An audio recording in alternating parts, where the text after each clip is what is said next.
Hello class, hopefully you guys take out a piece of pen, paper, or even a marker. We're going to be learning about tissues today, specifically epithelial tissues. Now starting off with tissues. What is tissues exactly? Well, tissues are a group of cells organized to perform one or more functions. Now there are 4 types of tissues that are in our body, which is epithelial, connective, muscular, and nervous. But today we're specifically talking about epithelial because we've only talked about that. So starting off with epithelial, what is exactly epithelial tissue? So the function of epithelial tissue is that it covers body surfaces and lines hollow organs, body cavities, and ducts. So we're going to be starting off with, as I said, epithelial tissue, and there's 2 ways to categorize it, which is simple and stratified. Simple meaning 1 layer. So what is simple? I'll give you a minute. 1 layer. Stratified meaning more than 1 layer. But we're going to be starting off with simple aspects. So simple epithelial tissue, it is categorized by 4. You can say tissues, which is simple squamous, simple cuboidal, simple columnar, and pseudostratified. So starting off with simple squamous. Simple meaning, as I said, 1 layer. Squamous meaning flat cells. And simple squamous is actually the thinnest layer of tissue that we have. And there's also a reason for this. So the reason for this is simple squamous epithelial tissue allows substances such as nutrients and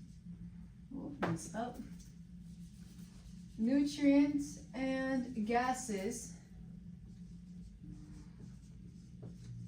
to pass through it easily. And the reason for this is because it's really thin, as I said, and this is the drawing. See how it's very thin. And now the function of simple squamous epithelial tissue is filtration, diffusion, secretion in serous membranes, meaning the outer lining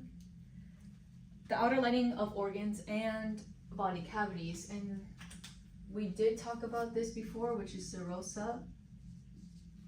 So that also includes serosa, aka the serosa. I think I spelled it serosa. Yeah. Okay, and also you can find simple squamous epithelium in the lining of the heart, blood vessels, lymphatic vessels, and lastly, the air sac of the lungs. Now moving on to simple cuboidal. Simple meaning 1 layer, exactly. Cuboidal meaning cube-shaped shells.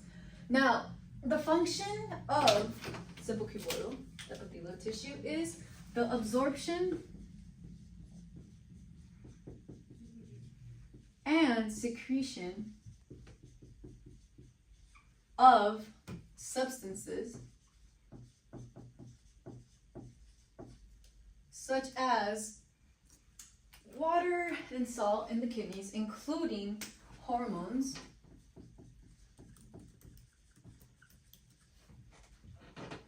that are produced by glands. And now, the areas where you can actually find simple cuboidal epithelial tissue is the lining of kidney tubules, smaller ducts of the glands, and which is the thyroid and also the pancreas. Now moving on, and also I tried to draw simple cuboidal epithelial tissue. As you can see, the cell is cube-like. And yeah, moving on to simple columnar. Now, simple columnar, simple meaning, write it down, 1 layer. Simple is definitely indeed 1 layer. Columnar meaning elongated cells. Now, there's some characteristics to find whether it is simple columnar or not. Simple columnars actually do have cilia, but not as much. So if it does have cilia, then we also can conclude that it does have goblet cells and also microvilli and stuff like that. And as you can see, simple columnar, they do have a round nucleus. And also, when trying to find if or detect or whether if it's simple columnar, you can also tell that the nuclei is located nearly close to the basement membrane. So this is why I drew the basement membrane, which is close to the nucleus. So that's one way. But simple columnar does indeed have some cilia, but not as much compared to the next we're going to talk about, but we're going to wait a little bit. Okay? So now the function of simple columnar is the absorption and secretion of, since it has cilia, what can we conclude about? Give me a minute. Whoever said mucus, that is very correct. Mucus, enzymes, and other substances. Let's see if I spell it right. There you go. So, as I said, the function of simple columnar epithelial tissue is the absorption, secretion of mucus, enzymes, and other substances. And this is really, really good. The reason for this is that it's a great function because it has the ability to maintain and to absorb nutrients.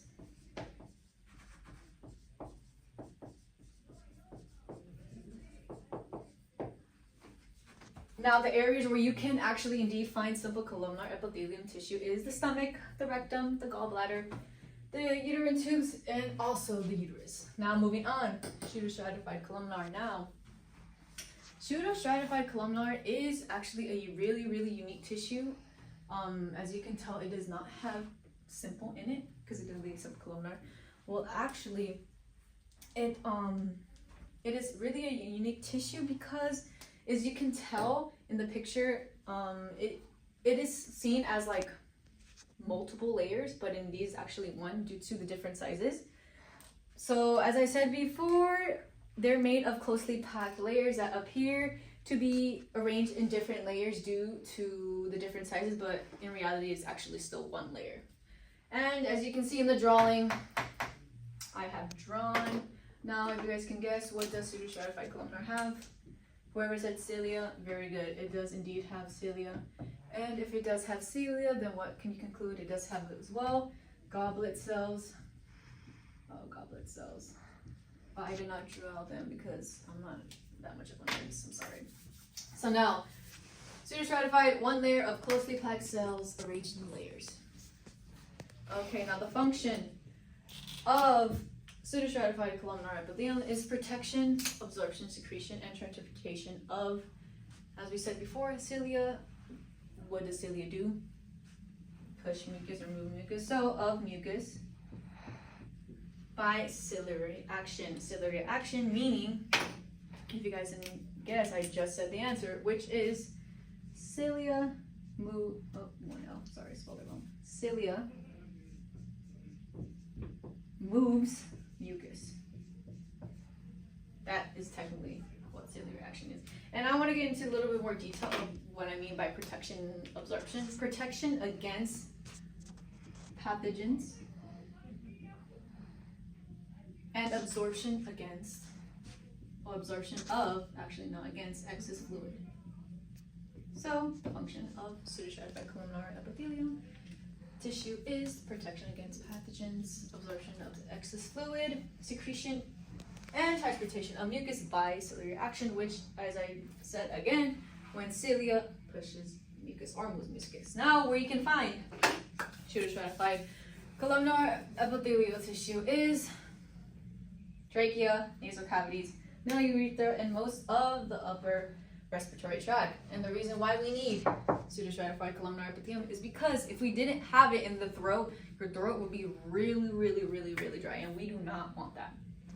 Just imagine just like trying to like all the time. Okay, so this is the first part of simple epithelial tissue. Now we're going to be talking about stratified epithelial tissue. Now, moving on. So remember I said there was two types of epithelial tissue, which is, what's the first one we went over? Simple. Now we're moving on to stratified. Stratified meaning more than one layer. Or you could just say several layers. Now, the first epithelial tissue that we're going to talk about in terms of stratified epithelial tissue is keratinized. Keratinized stratified squamous epithelial tissue. Now, keratinized, when you look at that word, what do you think of? I'll give you a minute. Whoever said keratinocytes, very good. It indeed has Yeah, keratinocytes. There you go. And since it does have keratinocytes, it is also indeed avascular, meaning avascular. What do we learn? Avascular meaning red blood cells, aka being alive.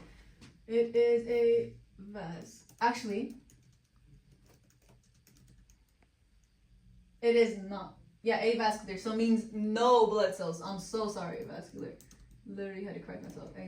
Avascular meaning no blood cells, and that if it means that it's not alive, that means it does also not have a nucleus. So indeed, no nuclei. No nuclei. Avascular, no blood cells, meaning dead. So, as I was saying, keratinocyte stratified squamous epithelium, on the apical surface, cells are dead. Cells are indeed quite dead, which means there's no nuclei. So, the reason for this is because cells lose their nucleus and cytoplasm. Causes the epithelia to have keratin. I think I spelled it right. Keratin, which is a protein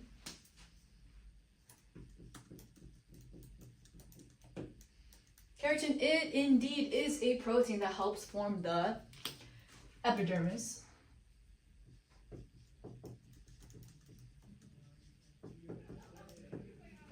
Which can be an example of the epidermis, which is like the skin, hair, and nails. That's what it helps form. And also, so now since we talked about why it becomes keratinized, now we took up the function. So the function of keratinized stratified squamous epithelium is the protection of the underlying tissue and the surface of the skin.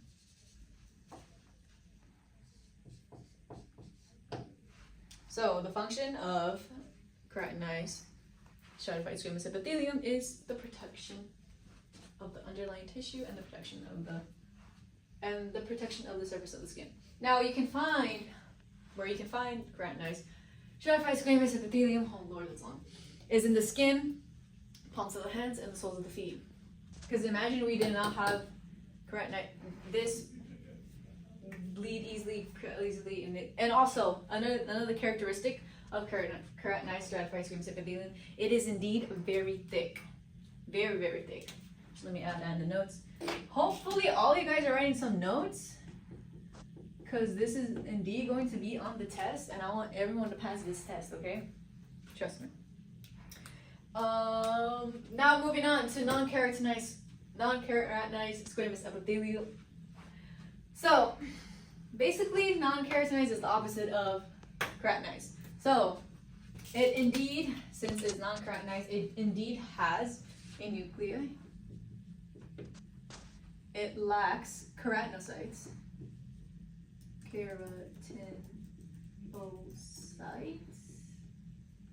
Actually, let me make it better. No. There you go. And it's thinner, and it also lines moist surfaces.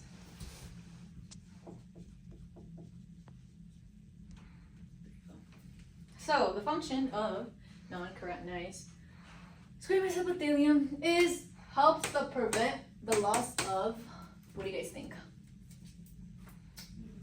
If whoever said moisture, very good, it helps prevent the loss of moisture. I think I spelled that right. Of the body, of course. So due to the mucosal membrane, and so when looking at mucous membrane, obviously you would obviously want to think mucus. So mucus helps lubrication of the throat and everything. So as I said before, it enables absorption, secretion, and what does mucus do? Lubricate. And it indeed lubrication. Now, where you can find non-keratinized squamous epithelial is, of course, in the esophagus, vagina, pharynx, and also the anus. Now, moving on to stratified cuboidal epithelium. Stratified cuboidal epithelium. First, actually, what is So now we're moving on to stratified cuboidal epithelium. So what does stratified mean again? More than one layer. So, and also cuboidal meaning cube-shaped shells. So stratified cuboidal epithelium does indeed have 2 layers of cuboidal cells that form the lining of the lumen. And the lumen is the space between tubes, tracts, cavities, or cells. So, as I said again, the lumen is the space between tubes, tracts, cavities, or cells. Now, the function of stratified cuboidal epithelium is structural reinforcement, aka structural reinforcement. What do you think of, guys? You want to reinforce, aka so structural reinforcement, aka protection. That's all right. Protection of the tissue layer. Now, where you can find stratified cuboidal epithelium is excretory ducts of sweat glands, mammary glands, and also salivary glands. Okay. Now moving on to transitional epithelium. Now this, we didn't really talk about it in lab because I don't know the reason why we didn't talk about it, but I'm going to teach you about it today because this indeed is going to be on the exam for sure because I saw it on the study guide. So I want everyone to pass, as I said again. So let's learn about transitional epithelium, okay? So this indeed is actually a special epithelial tissue. The reason for is because it resembles stratified squamous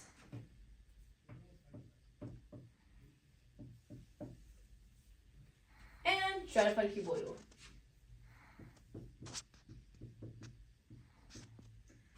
Due to the ability to actually change shape.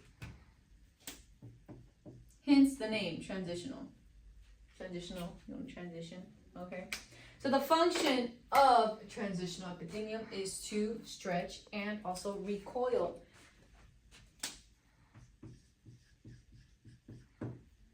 So, as I said, stretch and recoil of the body. Actually, cancel that. Actually, stretch and recoil of the tissue.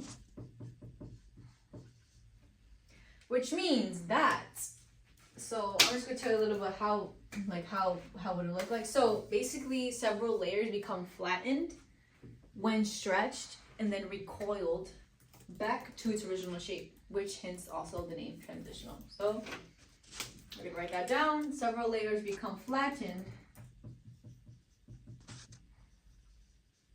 Oh, hold on. Flattened. Yeah. Flattened when stretched and recoiled back to its original shape. Recoiled back to its original shape. And the areas where you can find transitional epithelium is the bladder, portions of the uterus, and the urethra. But you'll see more in the bladder. But also, think of it as when you're, actually I don't even want to say that, but just imagine you're just holding your, imagine you're holding, never mind, I'm not even saying it. You know what? That's that. Okay, so I hope y'all learned something today, but also actually, rewind, quiz time. I'm gonna quiz everyone, so I hope you guys wrote down some notes about what I taught you guys today. So the first question for the quiz, mini quiz, this class mini quiz. Okay, what is the difference between non-keratinized and keratinized? Keratinized stratified squamous epithelium and non-keratinized stratified squamous. Oh, squamous epithelium. What's the difference between these two? I also want you to tell me the 4 types of simple epithelium. That's pretty much easy. We covered that in the beginning of the video. Also want you to tell me what epithelial tissue is found in the stomach. What epithelial is found in the stomach? I want you to answer that. And the last question. We didn't talk about this, but I hope you know this question, and if you don't, you definitely come and ask me. I'll definitely tell you the answer. I'm not gonna tell you the answers in this video because I want you to actually research and understand it on your own. And if you need help, I got you in class. Just let me know. So the last question is, what connective tissue is under all epithelial tissues? It's an easy one. It's supposed to be an easy one. So those are the questions. So I'm gonna repeat them again. Difference between non-keratinized squamous epithelium and keratinized stratified squamous epithelium.